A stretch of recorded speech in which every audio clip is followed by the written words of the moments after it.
Live from Washington, D.C., this is Balance of Power with Joe Mathieu and Kaylee Lines. The government shutdown enters its second day with no signs of ending. Welcome to the Thursday edition of Balance of Power here on Bloomberg TV and radio as Congress observes the Jewish holiday and President Trump meets with his budget chief to talk about possible mass layoffs. I'm Joe Mathieu alongside Tyler Kendall, who's in for Kaylee today in Washington. Tyler, it's likely the government will be closed straight through next week. Right. I mean, it looks like we're barreling towards that, particularly as you had the House Speaker Mike Johnson earlier today saying, quote, I quite literally have nothing to negotiate, seeming to tamp down on what I heard as some cautious optimism, at least from some of the lawmakers that joined you last night on Capitol Hill. That's true. There are talks happening in the background here, but actually getting to voting, getting leadership on board is a whole different prospect. And when I say through next week, I mean into next week. There's no voting today. There will be votes on CRs tomorrow. John Thune just told reporters they're going home for the weekend, Tyler, so we will likely wake up Monday with the government still closed. And you're alluding to really the context behind all of this, which is that the pressure is starting to ramp up as we wait for some details from this call between President Trump and the OMB director, Russ Vought. Caroline Leavitt today saying that we could see permanent layoffs in the thousands. Coming up, we're going to get a live update from Capitol Hill from Bloomberg's Erik Wasson, who's been knee-deep in this since before it started.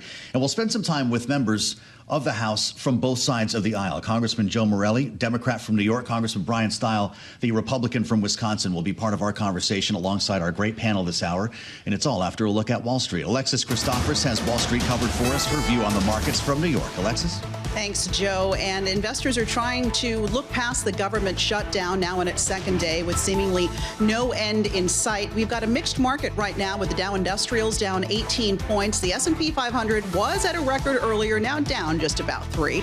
But the NASDAQ in record territory, up 58 points. Yields are mixed. We've got the 10-year yield at 4.08%, the 2-year at 3.54%. Gold stepping back from its recent record run, but WTI crude down nearly 2% now at $60.61 the barrel. Nvidia, though, surging to a fresh record high as investors' confidence in the AI boom continues.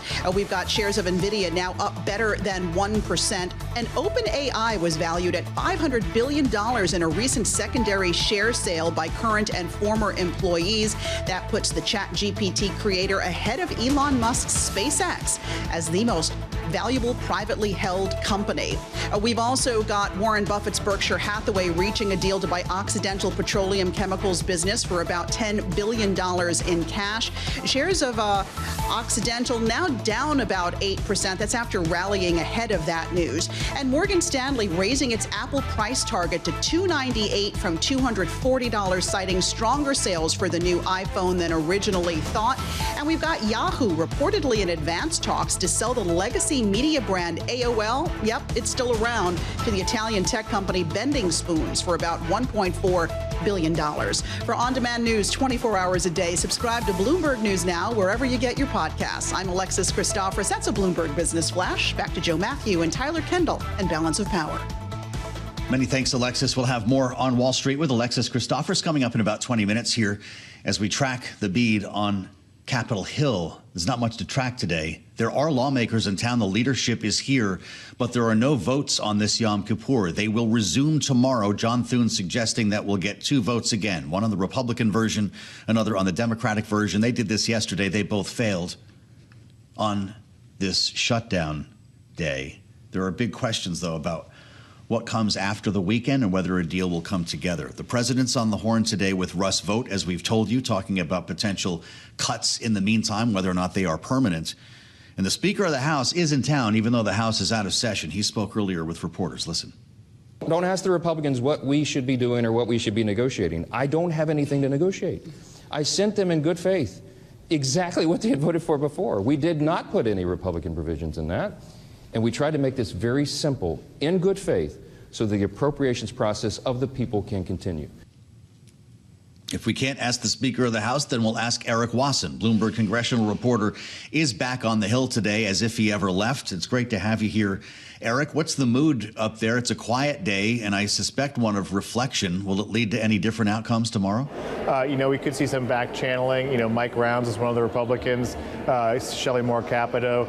These are people who are very interested in the Obamacare subsidies being extended. They're reaching out an olive branch saying maybe we can get some kind of process going, but they're also holding the line saying we can't insert these healthcare policy changes into the stopgap spending bill. And that's the line that Mike Johnson was just saying right there. But inflaming all this potentially are these mass layoffs that the Trump administration may start conducting, may start announcing. The White House spokesperson saying they could be in the thousands. There's a lot of legal questions about that, whether they could be carried out without violating appropriations laws. And so far, Democrats are digging in, saying, Republicans were going to try to do these layoffs anyhow. We're not going to be intimidated. So it could actually make it harder to get to a final deal because they don't want to see to be bullied. Erik, can you give us a sense on where leadership discussions are right now? Are counterparts talking to each other? Any idea on if there's going to be another White House meeting? Considering that we heard the Democratic leadership come out of the meeting earlier this week saying that President Trump's going to be the ultimate decision maker here. Yeah, I don't see any sign of a White House meetings. There could be a meeting between Thune, the majority leader in the Senate, the Republican, and Chuck Schumer when he returns from the Yom Kippur holiday on Friday. We'll be staking that out, seeing if there's any kind of movement. One thing that I'm looking for, one potential solution, is Democrats getting some kind of commitment on an up or down vote on an ACA extension bill. Something stronger than just vague promises of a conversation later. But so far, the Speaker of the House is saying, yeah, we'll talk about this before the end of the year. Democrats say that's just not enough. Just pledging to talk in the future. They need something more. So there's ways to bridge that gap. Maybe an up or down vote on a bill by Jennifer Kiggans, one of the vulnerable House Republicans who's put forward a one-year extension or some version of that. You put your finger on it there, Erik, as we heard a number of senators acknowledge your point last evening that guarantee, not of passage, but an up or down vote, bring it to the floor, might in fact be enough to get the gears turning again here. I just want to ask you while you're with us, Erik, because you've been very deliberate in your reporting on some of the talking points that we've heard. One of them from Republicans is that Democrats want to give health care to illegal aliens. This is something that's been batted around every day on cable news and in the halls of Congress and in the briefing room at the White House, where J.D. Vance yesterday, in fact, spoke to that, talked about how that was working when undocumented immigrants, for instance, show up at the emergency room for care. They're obviously not going to just bleed out, so somebody has to pay for that care. There are some other untruths, though, when it comes to people who are considered presently lawful, like those who are on TPS or in the DACA program. Are there some truths and untruths to this? Yeah, it's a really complicated issue. What we can definitely say for sure is that the president, when he says $1.4 trillion in the Democratic proposal for illegal alien health care, that's a complete exaggeration. It's a tiny fraction of that. The most solid thing they're standing on is this emergency services Medicaid match, which is reduced in the Republican tax bill. Some states do cover the emergency services for the undocumented. This would reduce that from a 90% match to a lower rate. So in some ways you could say, because money's fungible at the state level, this is reducing potential health care for undocumented immigrants, and repealing that would cause an increase. The gray area really is around parolees and asylum seekers. These people do have documentation to be here. They were previously able to get Obamacare subsidies. The law bans that. Republicans continue to call these people illegal aliens, mostly referring to the way that they likely entered the country, but nonetheless they did have papers, so Democrats are saying it's a lie. So it's kind of a mixed bag, but certainly we can say it's an exaggeration. And I think in the end of the day, Democrats are not insisting on this provision. It was in their offer, but the key thing for them is this Obamacare subsidies, which will see millions of people see their premiums skyrocket, and that's where the deal lies. I really appreciate you delineating that for us, Erik. Thank you for continuing your great reporting on the Hill. Erik Wasson, Bloomberg congressional reporter. Look for him on the terminal and, of course, online.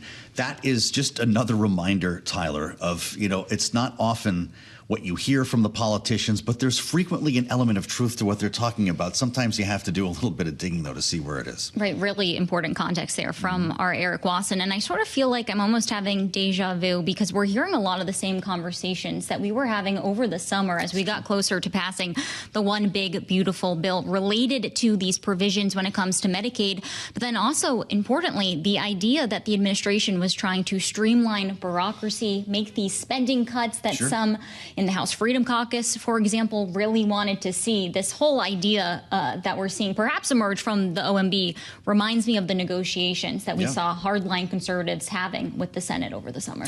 That's true. If only we could get some negotiations started now. That seems to be the point. As Erik Wasson mentioned, the two leaders could, in fact, get together tomorrow if we, in fact, saw John Thune and Chuck Schumer in the same room. You would tend to think that maybe the ball is starting to roll again because they haven't been together since that meeting in the Oval Office that not only ended poorly but resulted in the meme videos that President Trump was sending out and so forth about Chuck Schumer and Hakeem Jeffries. There's been a lot of bad blood in this conversation. It feels like we are really past the breaking point when it comes to trust. That is something that lawmakers on both sides of the aisle really do keep telling us. And there's pressure really coming from the White House on Republicans on multiple fronts when it comes to this issue, including, of course, threading the needle when it comes to potential permanent firings. That's something that we're going to be watching really closely. We'll see. Maybe we'll get headlines on that today as the president speaks with Russ Vought.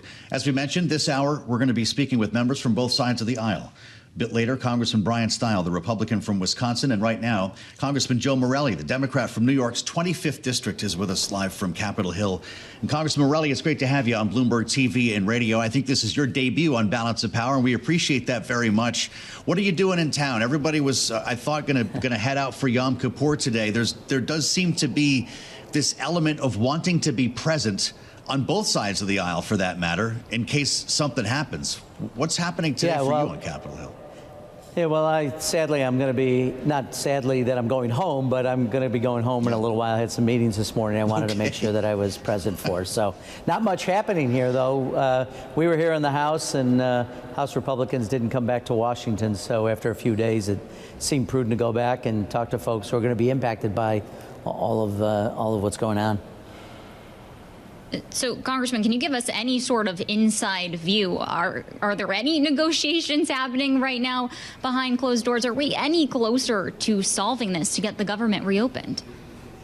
Yeah, I don't think we're very much closer than we were the last day or two. I think what will happen is people will go home. They're going to talk to constituents. I think they're going to get a feel for how people feel impacted by that. And hopefully next week, our friends on the Republican side will recognize that if you want people to compromise, you have to sit down and find common ground. And we are very committed to the idea that the health care changes that have been made over the last several months, where nearly 20 million Americans will be either have no health insurance any longer or will be paying double or triple what they're currently paying in premiums, is untenable. And we want our Republican friends to understand that destroying the healthcare system and, frankly, using that money instead to benefit literally the wealthiest of Americans isn't something that's in the interest of the American people.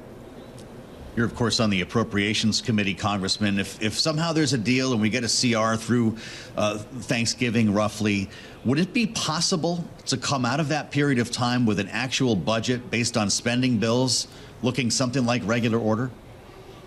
You know, Joe, it's a great question. I mean, I marvel at this. Unfortunately, Congress has rarely in the last 30 years been able to pass appropriation bills, which is the true spending plan. And instead, we have these continuing resolutions which kick the can down the road.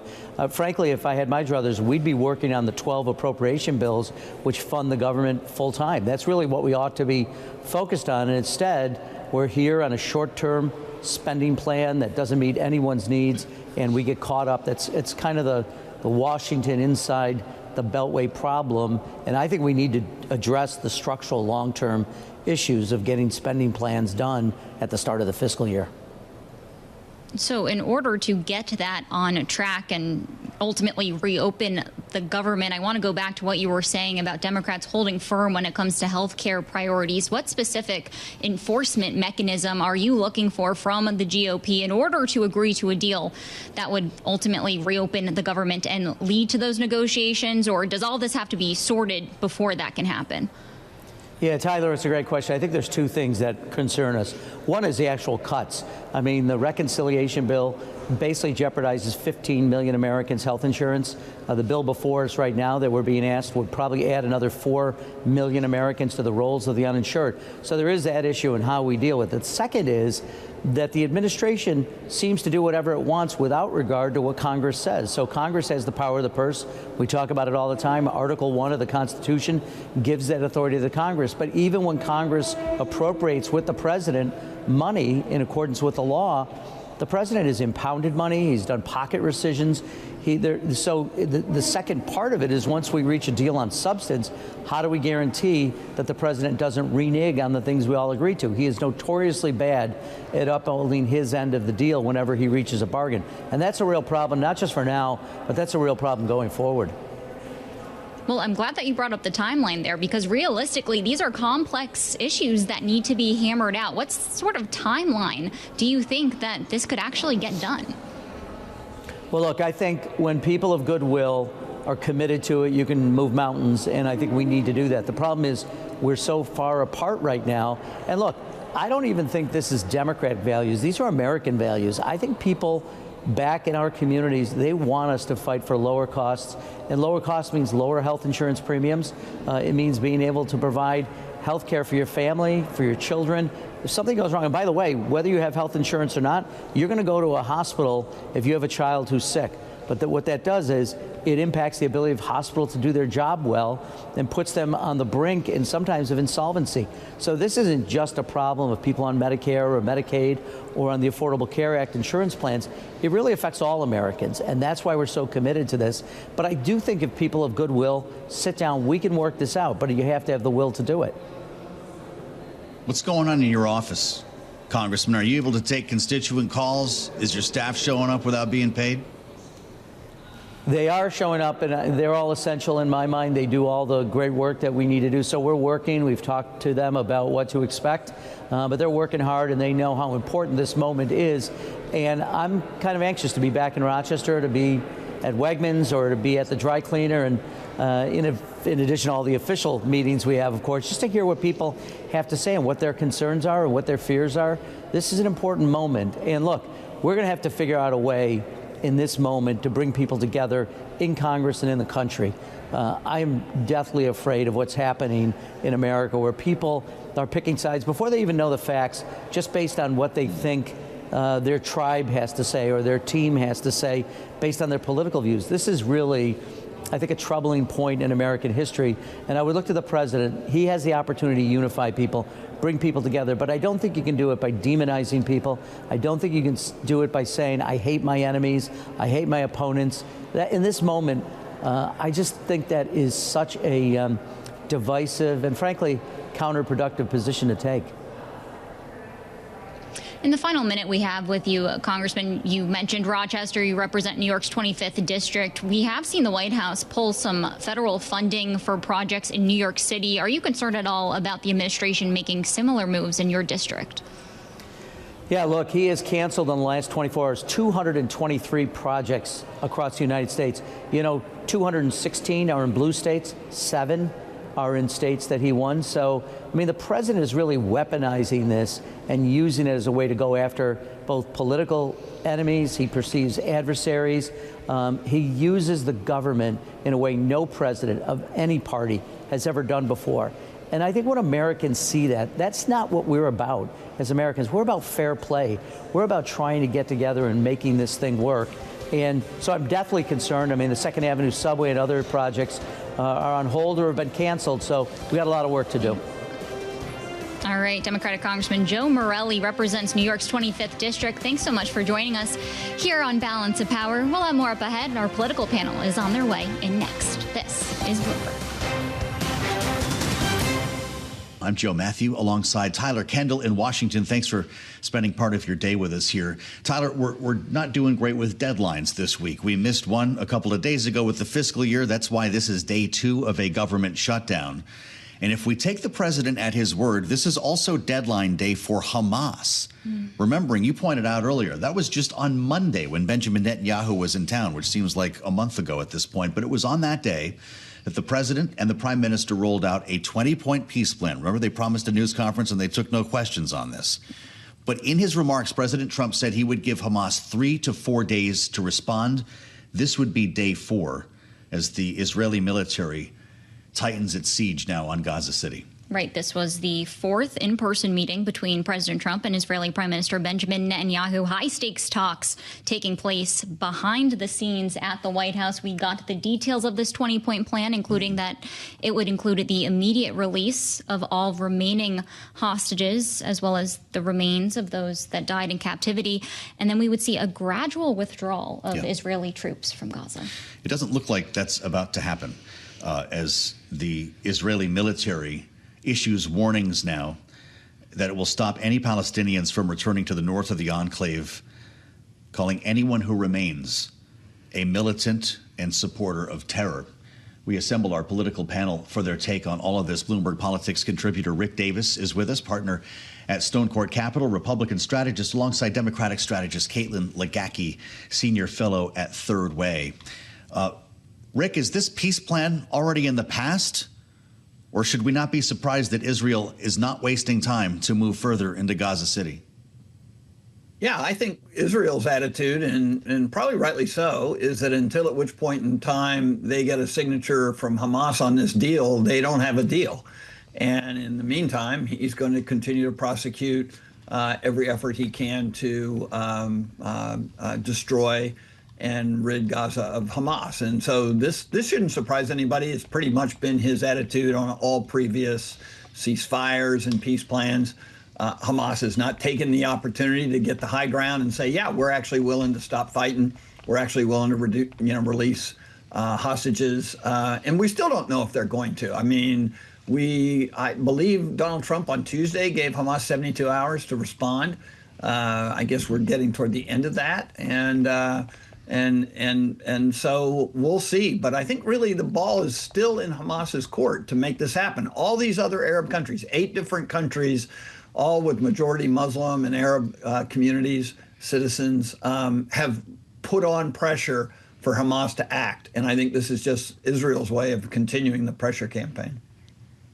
Well, actually, I'm really glad that you brought that up, Rick, because, Caitlin, we have this great story out on the Bloomberg terminal today that says that Hamas is being pressed by Arab and Muslim states to accept President Trump's Gaza plan. Can you talk to us about how we've seen the administration leverage partnerships in the region? What has that meant to this White House's foreign policy goals when it comes to ending this war? Yeah, I mean, I think it is an extension of the same kind of thing that the Biden administration tried to do, which is that we know that those other countries in the region are trusted partners. They are clearly invested in the Palestinian people and making sure that they have a chance to survive. And so it does create a little bit of a healthy tension in that they are trusted messengers on these issues about what is good for the Palestinians, what is good for Muslims throughout the world. And so I think it's a smart thing for the Trump administration to do. I think it is the best possible course to get something resolved. But as Rick said, until Hamas agrees to this, we're in a little bit of a stalemate. You know, the plan was endorsed after this was released Monday night, Rick, by the foreign ministers of Saudi Arabia, Jordan, UAE, Indonesia, Pakistan, Turkey, Qatar, and Egypt. Does regional pressure mean anything at this point with what's left of Hamas? Absolutely. Really, the one name that's not on there is Iran. That's probably the most influential. We don't know where their heads are as far as wanting to see peace in this part of the region. But at the end of the day, this group has been funding the Palestinian governments in the West Bank and in Gaza for decades. They are the financial muscle that has kept these folks politically above water financially. And so they have a lot of influence within the Arab community, but also in the finances of the Palestinian Authority and even Hamas. We remember only a few years ago a lot of U.S. outcry on Qatar for having funded Hamas, a terrorist organization. These are people with deep-seated relationships in that community. And the fact that they're all acting in concert is a first, and that does warrant a lot of attention by everybody in that region. Caitlin, I'm wondering what you make of the negotiating coalition that we've seen come together that ultimately helped to craft this plan, including U.S. Special Envoy Steve Witkoff, the president's son-in-law Jared Kushner, but also the former UK Prime Minister Tony Blair. There's a lot of different players here, and I'm curious your thoughts on how this administration has approached this plan leading up to today. Yeah, I mean, the one place where I think this administration it really excels among others is their willingness to get to yes on a deal is pretty unprecedented. I think previous administrations would have found process reasons or ideological reasons to not move forward with the broad cast of characters that we see here. But I also think it speaks to the extent to which everyone, regardless of which side of this issue they're on, thinks it has gone too far. And so I'm hopeful that it represents a coalition of responsible adults who are eager to put an end to this, because what is happening is horrifying. It's a humanitarian disaster, but it's a geopolitical problem. And, I think the fact that Witkoff is able to get all of those people in a room and look for ways to get to yes is a huge benefit. Whether we actually find a way to get to yes on this deal obviously remains to be seen, but I think it's important that they're willing to just hash it out and look for a solution that ends the violence, because it has really gone too far. Does the government shutdown mean anything to all of this, Rick? When we're talking geopolitics, our intelligence apparatus, our national security apparatus, all considered essential. Are there other elements that we should be considering? I would say humanitarian activity maybe takes a step back, but there's limits to what they can do today anyway. So I think that for the purposes of this exercise, trying to bring peace to Gaza, it probably isn't a factor. Probably doesn't weigh heavily on any of the principles trying to execute on this plan. So I don't think the government shutdown is much. I do think it's a distraction, right? We left last week, at the beginning of this week, it was all about an amazing visit by Bibi Netanyahu to the Oval Office, getting on the phone with the Qatari emir, apologizing for having attacked the country. There are many who think that attack spurred on September 5th a reaction that has brought us to this unification of the Arab states in support of getting a deal done. So, this is what we would be talking about if there were not a government shutdown. And so it does take some of the oxygen out of the room. Well, Caitlin, I do want to stick on the shutdown and talk about some of the actual potential policy we might see out of it. We know that the longest shutdown was 2018, 34 days. Have we ever seen shutdowns used as negotiating tactics to actually get tangible policy out once the government reopens? No. Typically, it is not a good lever to pull to achieve policy outcomes. I think what's unique here is that with Republicans in a unified government, there are so few opportunities that the Democrats have to negotiate for important provisions like the Obamacare subsidies, that they really have to take this. And I think the good news is that Democrats are not gleeful about this shutdown the way that I think historically, when you saw the Republicans shutting down the government over Obamacare, defunding, Democrats have a very clear objective. They have a very clear request. They are taking a posture that we want to get to yes on a deal. and this is what it's going to take. And I think it helps their case that at the exact same time this is happening, millions of Americans are getting notifications that their healthcare costs are going to double or triple.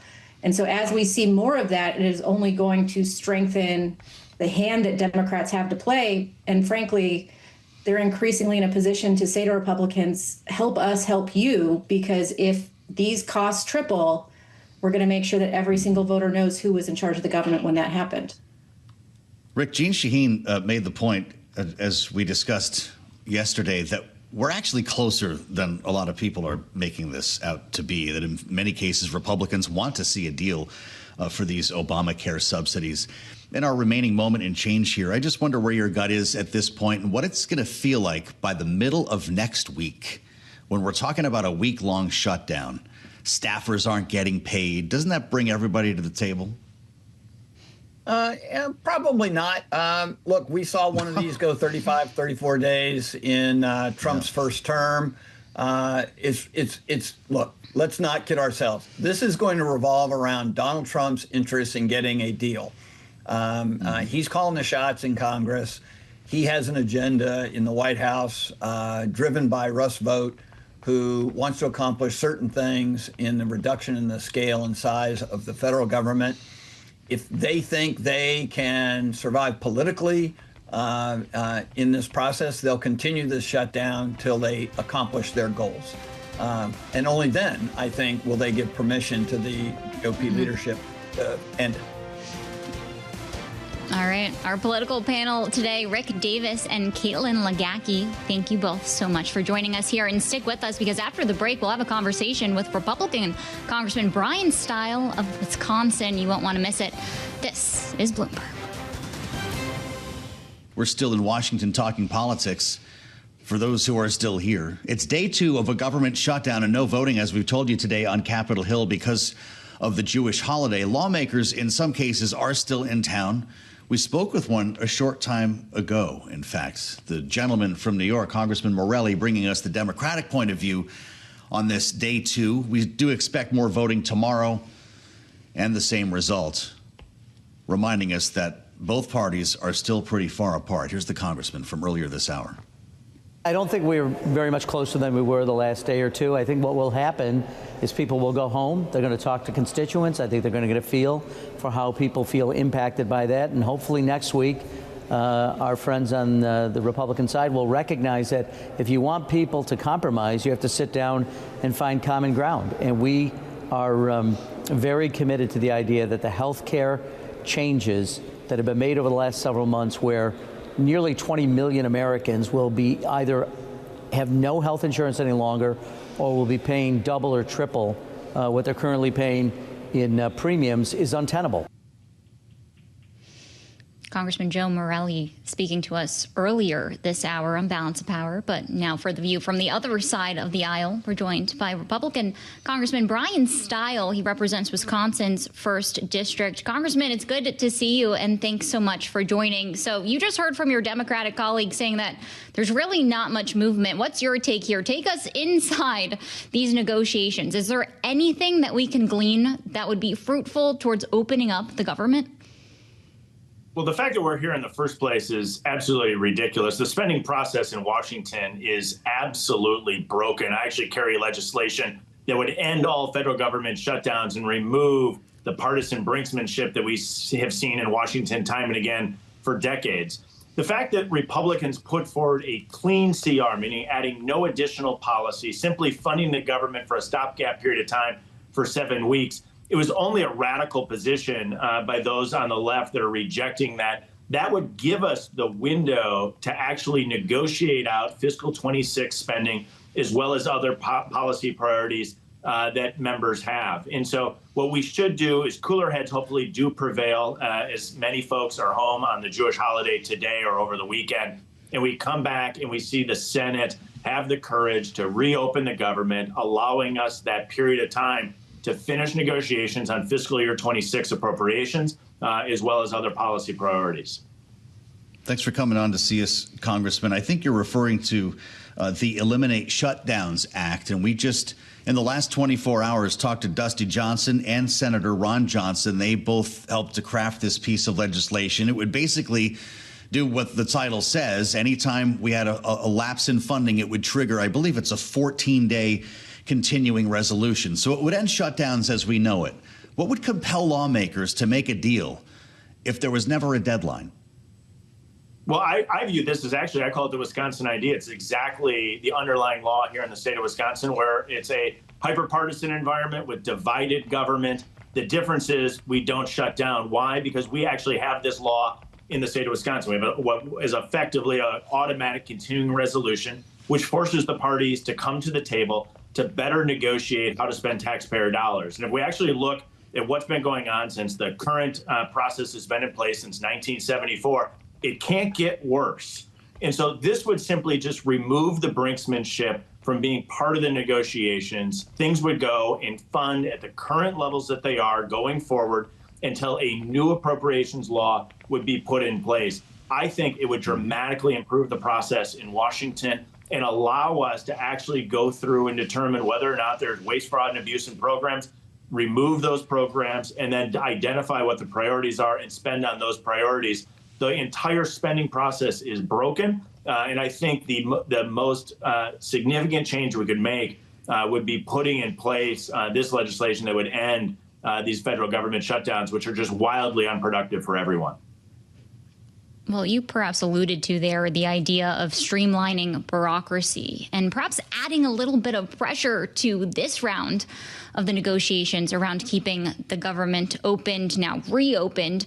Perhaps is the idea the threat of permanent layoffs. And I'm wondering what you make of this. President Trump set to have this meeting today with the OMB director, Russ Vought. Is this a negotiating tactic for the administration, or is this part of something bigger?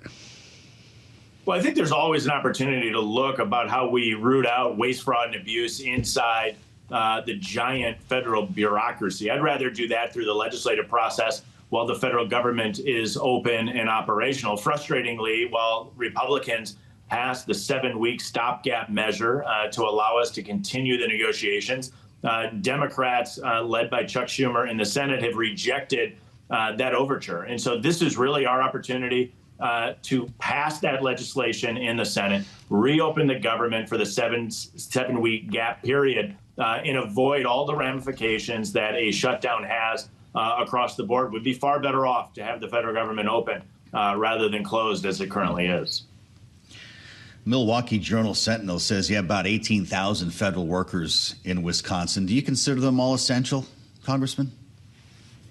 The federal government should have no one that's not essential, right? And that's a broad understanding. There's a technical term as to what that means inside a federal bureaucracy. But this is about getting the federal government open and operational to do the people's work. Yes, we should always be working to root out waste, fraud, and abuse, but there's also incredibly essential roles that the federal government plays, some of them more urgently essential than others. So it could be as simple as processing a passport. Many of those offices are now closed, but it could be as essential as the United States military, which is open, although the next paycheck for our service members is at risk if Chuck Schumer and Democrats in the Senate continue to refuse to reopen the government. And so we only want essential workers in our federal government, but at a period of time when funding has lapsed, the federal government is making decisions about who is and who is not coming to work at this period of time.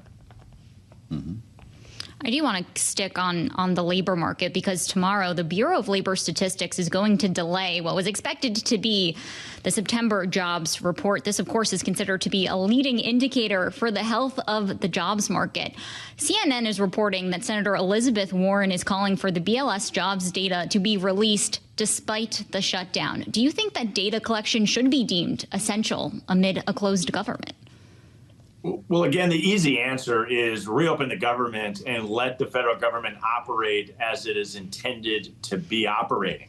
And so the fact that Chuck Schumer and Democrats in the Senate shut the government down and didn't simply fund the government for the 7-week stopgap period of time creates all these challenges and problems. The OMB, Russ Vought, and others in the administration are making really tough decisions about how to operate at a period of time when funding has lapsed as a result of Chuck Schumer and Democrats in the Senate. The easy answer to all of this is to pass the stopgap measure, give us that 7 weeks of breathing room to finish the negotiations on fiscal year 26 appropriations and other policy priorities. When you consider those tough decisions that Russ Vought is making, Congressman, I was struck by the words of Senator Mike Lee last evening on Fox.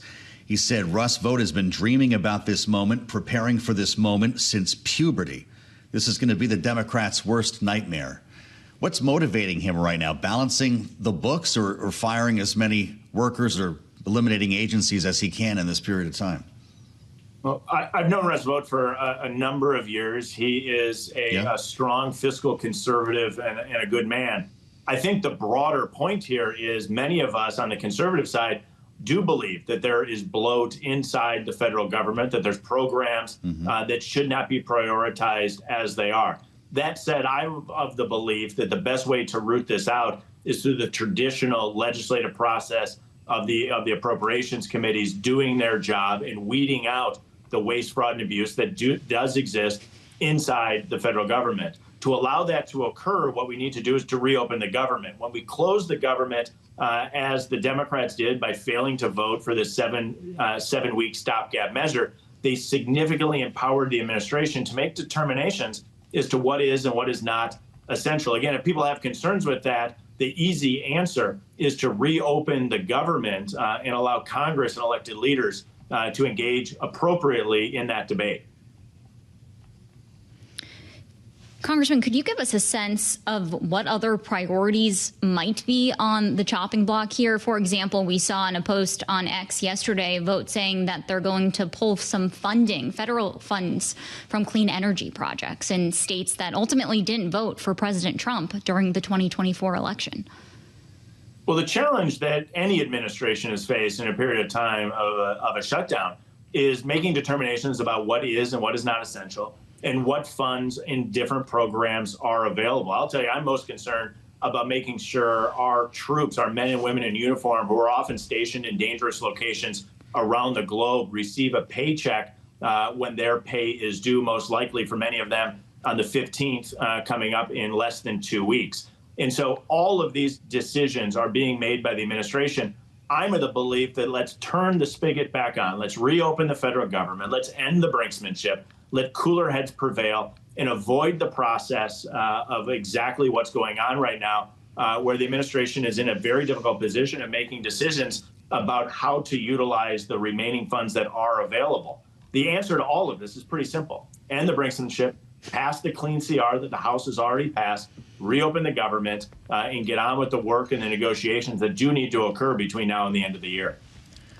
Of course, we should remind everybody you are chairman of the House Admin Committee, Congressman. That gives you a certain purview over elements of the federal government, including the Smithsonian, as I understand it. The Smithsonian last evening said government shutting down, it does have prior year funds to remain open until at least October 6th. I don't know if you have any further insights on that, but do tourists need to worry about their plans to travel to Washington, the school field trips and so forth? Yeah, everybody is hurt when the federal government's closed. It's why I'm so darn frustrated about what took place in the United States Senate when Chuck Schumer led his colleagues to vote against this 7-week clean CR. And so as funds expire and are drawn down to zero, many of these agencies of the federal government are forced to close. And whether or not the Smithsonian closes on any specific day, I can tell you that a whole host of important federal government functions can't operate without an ongoing appropriations from Congress. And so people are being hurt. It's darn frustrating. And those of us that are actually trying to do the job of legislating and moving this country forward are just incredibly frustrated with the position that Chuck Schumer and Democrats in the Senate have taken by rejecting a clean CR that is simply saying, let's just continue the funding as we have it while we complete these negotiations. And Congressman, just in the last 30 seconds, we have you to pick up on Joe's point. In all seriousness, we've actually seen some outrage about what could potentially be the shutdown of the panda cams at the National Zoo. I'm wondering if you have any sort of assurances to Americans that are looking at this, because they actually were shut down during the last government shutdown. Yeah, you know, it's all sorts of programs that people realize the federal government is involved in. I have no knowledge of panda camps or anything else that's sometimes playing out online. But I can tell you that people are impacted in small ways. Maybe it is by the panda camps. But I can tell you my focus is on what I would view as the big ways. And there is, to me, nothing more important than making sure that our men and women in uniform are paid while they're out sacrificing and risking their lives on our behalf for our freedoms and liberties. There's nothing to me more important than that. But there are so many essential programs that have been put at jeopardy by Democrats in the Senate. He did not take the opportunity to say that Chuck Schumer hates the pandas. Congressman, it's great to have you back. Bryan Steil, Republican from Wisconsin. Maybe we'll be back open next time we speak. We'll meet you for the late edition of Balance of Power. It starts 5 p.m. Eastern, only here on Bloomberg TV and radio.